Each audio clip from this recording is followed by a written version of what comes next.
Hello guys, welcome back to Guide with Samuel, and in this quick tutorial I'll show you how to share a Google Doc with viewers using your Windows computer. First, open docs.google.com and load the document you want to share.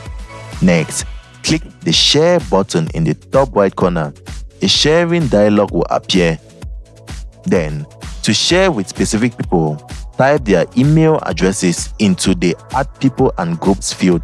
Choose Viewer from the Permissions drop-down and optionally toggle Notify on or off before clicking Send. After that, if you prefer a link anyone can use, click Change to anyone with the link. Set the role to Viewer, then click Copy Link. Finally, paste and send the link where you want, email, chat, or your website. And remember, you can return to the share dialog anytime to change or revoke access.